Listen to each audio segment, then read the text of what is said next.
अगर आपने इस वीडियो पर क्लिक किया है तो आप भी उन लाखों लोगों में से एक है जो हर छोटी से छोटी बात पर सोचते सोचते थक गए हैं।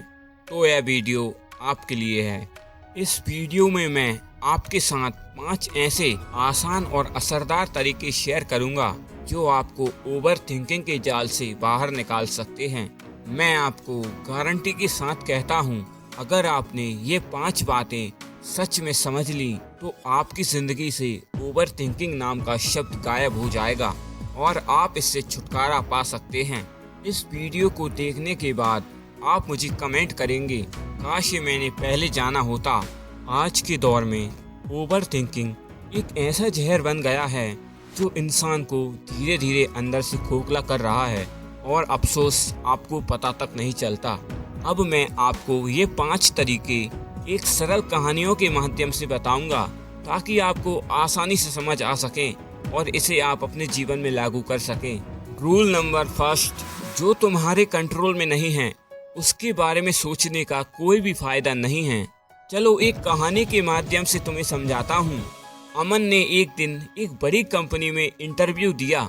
इंटरव्यू का रिजल्ट आने में 6 दिन बाकी थे, लेकिन अमन ने इन 6 दिनों में खाना और नींद छोड़ दी थी क्योंकि उसे हर वक्त टेंशन रहती थी और वो हर वक्त यही सोचता रहता था, क्या मैं रिजेक्ट हो गया, क्या मैं सिलेक्ट हो पाऊंगा, क्या मैंने कोई गड़बड़ कर दी। यही सवाल उसको धीरे धीरे अंदर से खा रहे थे। और जब रिजल्ट आया उसमें लिखा था यू आर सिलेक्टेड, मतलब उसका सोचने का कोई भी फायदा नहीं हुआ।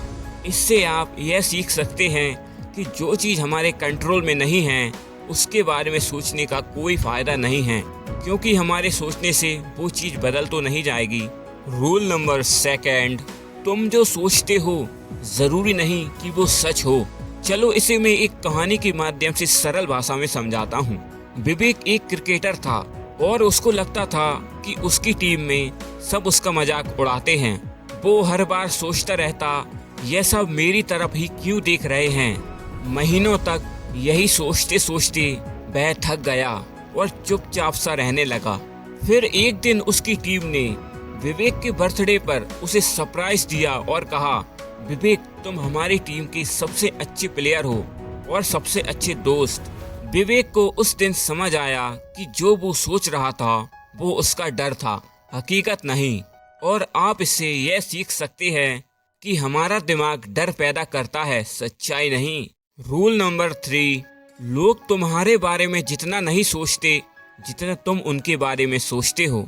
चलो एक आसान कहानी के माध्यम से तुम्हें समझाता हूँ। नेहा को कॉलेज में बोलने से बहुत डर लगता था।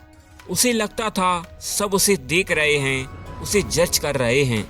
लेकिन एक दिन नेहा की टीचर ने उसे जबरन स्टेज पर बुला लिया और बोलने को कहा।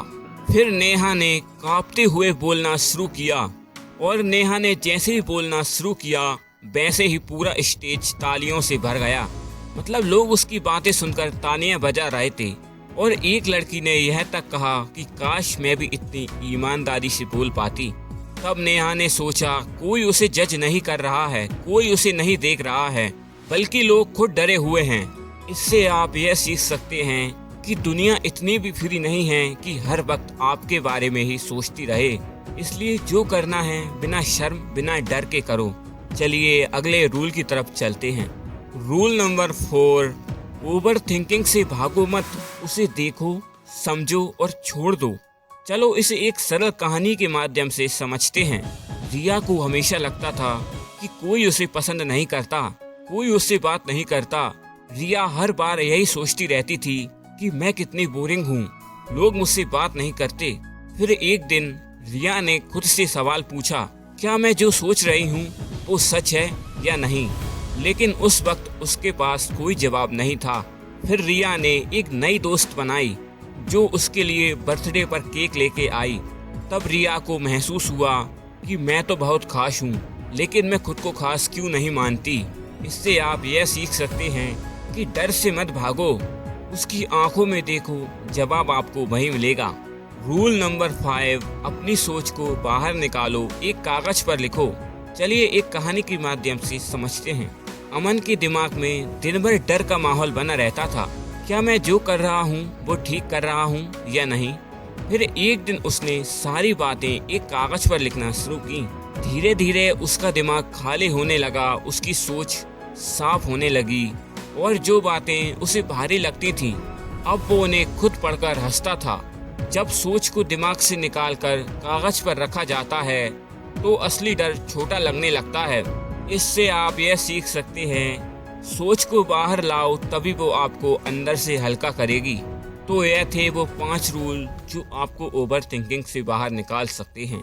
अगर आप इन 5 रूल को अपनी लाइफ में इस्तेमाल करते हैं तो आप ज़रूर ओवर थिंकिंग से बाहर निकल सकते हैं। अगर यह वीडियो आपको अच्छी लगी हो तो एक लाइक ज़रूर करना और ऐसी वीडियो में हर हफ्ते लाता रहता हूँ, इसलिए इस चैनल को सब्सक्राइब करना और इस वीडियो को उस दोस्त को भेजना जो ओवर थिंकिंग के जाल में फंसा हुआ है और कमेंट में लिखना, हाँ मैं ये 5 तरीके अपनाऊंगा। धन्यवाद।